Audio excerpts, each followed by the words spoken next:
My name's Greg Green and I came from Kent in England. I'm really into nature and the sounds of nature, but where I'm from in England it's very busy, there's a lot of human noise, so I really wanted to come to somewhere where you can get away from all the hustle and bustle of a human life and just escape for a little bit. My name is Jonas and I'm from Denmark. I heard about it from a guy I used to work with called Dan Hendricks. He went on this trip and he recommended it. Yeah, and it's something I really wanted to do. I wanted to be recording more nature sounds, especially now since I moved to Sweden. And this was just top of the list to try, get out more, learn a bit more about it. Yeah. My name is Robert Berry. I live in Herefordshire in the UK on the border with Wales. I heard about it through other contacts in the Wildlife Sound Recording Society in the UK. And what was attractive about it, is that what you asked me? The quiet. I think that was probably one of the big attractions. And the other was what other people had to say about it and how special it was and how you had access to things that you might not otherwise have access to. And I must say all of those things are true. My name is Ada. I am from Poland. Actually, I live in Berlin. I heard about this trip from my husband. Of course, we both lovers of birds and nature. We both artists, and I think after 3 years of a little bit unknown situation with Corona, we both need really good shake and go back to nature. My name is Alex Leonard. And I am Irish, but living in Berlin for the past 5 years.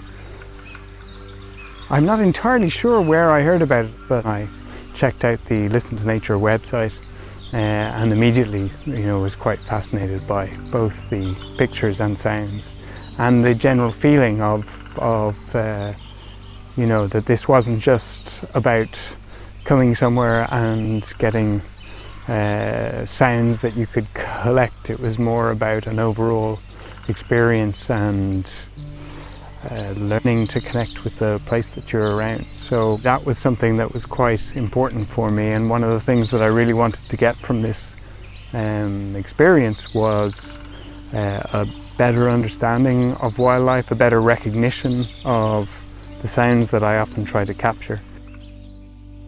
My name's Kari and I'm in Sweden because my partner Stefan is half Swedish, and we've been coming here since 2010, and I'm a yoga teacher. We've been developing trips here since about 7 years ago.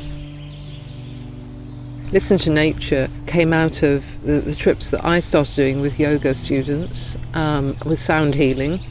And then Listen to Nature just came out of this idea of being bathed in the natural sounds of nature, and the whole place is very quiet, obviously, because it's a place of ecological tourism rather than any kind of, there's very vast uninhabited spaces in terms of people.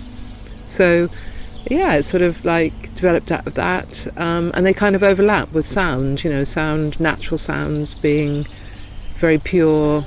It's not always that we can appreciate the natural sounds coming out of the silence. We tend to be in places where the cities are very noisy and there's unnatural sounds around us, and then we're surprised when there's a bit of silence. We kind of oh, what's that?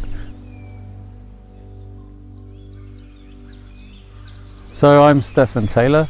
I'm from the UK, but I'm half Scandinavian, quarter Danish, quarter Swedish, and so I've had quite a lifelong connection with Scandinavia and Sweden in particular, so this is a special place for me.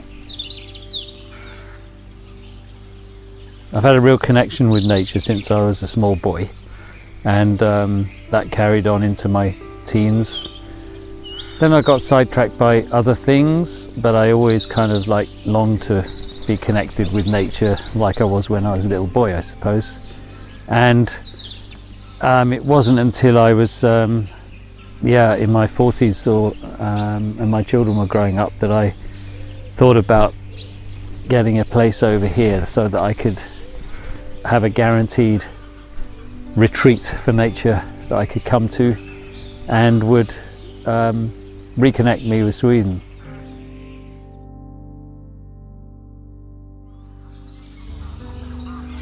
I mean, some of the sights and sounds that we've experienced have been, something else. Seeing a herd of 4 elk following each other through the woodland and just stopping and looking at us, that was really special. But just, capturing so many incredible sounds, so many that I wanted to capture, the divers, the capercaillie and the grouse. It's a special place, definitely. I definitely think it's the capercaillie, like the whole experience of going out to the lecking spot with Stefan. There's something very ritual about that space in the middle of the forest with the lighting and everything. So I think it's got to be that. And then coming back and listening the morning after to the pretty impressive sounds. That's got to be the highlight. There's something about connecting with people from different backgrounds and different kind of points of view of why they're here.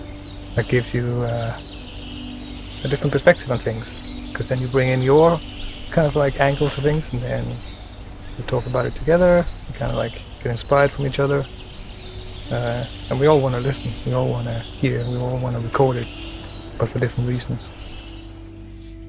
To some extent, it's the surprises. It's going out for a walk and suddenly looking up and seeing 2 white-tailed eagles, and we have a few of those in the UK, but they're not right out the back garden, and to watch them dancing in the sky this was today, was just stunning. So things like that, those sorts of surprises, I think every day has presented those. And also from a recording point of view, it's been everything I expected in terms of the very rare quiet that is available here, and that's quite amazing. I think the group was absolutely amazing. I love moments in canoes. I love moments with Stefan in the forest when we set up the equipment on the trees, and excitement from that was just absolutely enormous. I love Keri moment with her in the kitchen when I could pick what she cooking for us, and definitely very, very special meals. And I think I found, even in all this craziness, a few moments to draw, to paint, to listen to birds. And I think altogether was well constructed, and I have really a moment for myself, for people, very, very excited, and I think I definitely going to try to do this more often. One was a morning walk with borrowing Stefan's parabolic microphone dish, and standing under a tree looking at a family of starlings and listening to them sing. And of course, starlings are a common bird, but to be up close, this close to them in this quiet, beautiful place was an absolutely wonderful experience. And they mimic, so I'm quite certain that they were making the sound of a horse neighing. So that was quite a special thing. And there's just this constant array of nature passing by, and that's another special thing, really, that it's so peaceful here, and everything just feels in its right place, So big thanks to Stefan and Carrie and John at Eden's Garden. I will remember this for forever, really. Yeah, I really loved the day at Fleckshan, where we looked out on from the platform and we saw the great crested grebes doing their display. I really liked that, you know, just because the light was so perfect, that day was so perfect, and they were so still on, you know, the lake was so still, and they were just centrepiece doing their, you know, when they come up with their heads and they do that sort of bobbing thing and then raise up their necks together. It just was beautiful, yeah. I really loved that moment, yeah. I think it's walking into the forest where this special bird, the capercaillie, lives, and because it's such an old, varied forest, it's very magical there, and I think people immediately feel it. And I notice that with most groups when they come here, and then when they see the spot that this sort of iconic bird sits and does its display at, they really feel it's the presence of something there. And it's beautiful there. It's got these incredible moss and lichen covered rocks with mossy boulders around and old pine trees. So that is an incredibly atmospheric place, and it's something that I really enjoy.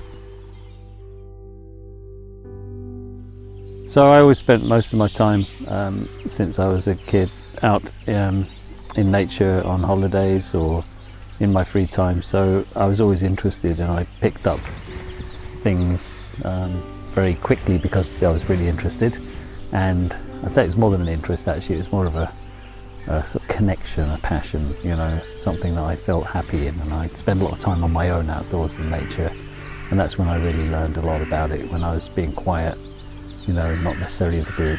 And but those moments then where I learned quite a lot intensely have been useful for me to be able to show other people nature here, and that's something which I'm really, really happy about, seeing the effect it has on other people coming here. Whatever their particular interest, it doesn't really matter, because I think after a few days here, everyone understands the beauty of it, and they feel more, you know, a more sort of deep connection with nature than they can do by day trips or guided tours. Maybe we're the conventional sort of guided tour, because I think people are very immersed here in the experience. My own knowledge is growing, and there's always so much to learn. And just seeing every time you're out in the forest or you're on an adventure somewhere here, there's always some surprise, you know, like was it yesterday we were at Oyershern Lake and we saw 2 white-tailed eagles, and they were you know, turning in the air. They were doing this sort of kamikaze display, and I've never seen that before, and I've been here 10 years, so it was just, you know, there's always something new arriving and to be seen and noticed.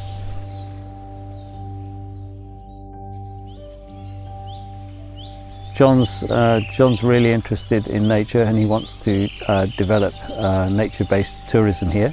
So his area here, where he has his properties and rents out the farmhouse, is actually beautifully situated because it's right on the Black River, and so he's very keen to do small-scale nature tourism for small groups then, who can be based here and actually enjoy the immediate environment as well as going out on longer trips, because the immediate environment here is actually exceptional, with the Black River just a couple of 100 meters down from the house flowing into a big lake. It's a very quiet area. You don't have the normal background noises that you do in most of Western Europe going on. There are even very few planes flying over, so you don't really notice the quiet until you've been here a couple of days, and then you begin to appreciate it. At first it can be a bit disturbing when you arrive, because there's this total silence and you feel a little bit exposed almost, but after a few days that becomes your sort of home place, and it becomes very, very calm, and I'd say that it's something very nice to have permanently if you can have it. Most people can't, but once they've experienced it, they realise how important that is.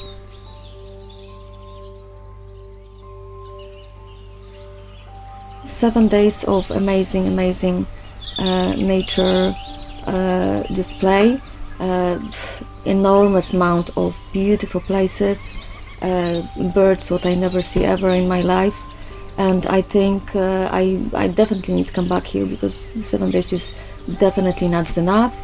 Wonderful, amazing hosts, beautiful places, and trips, beaver trips, canoes.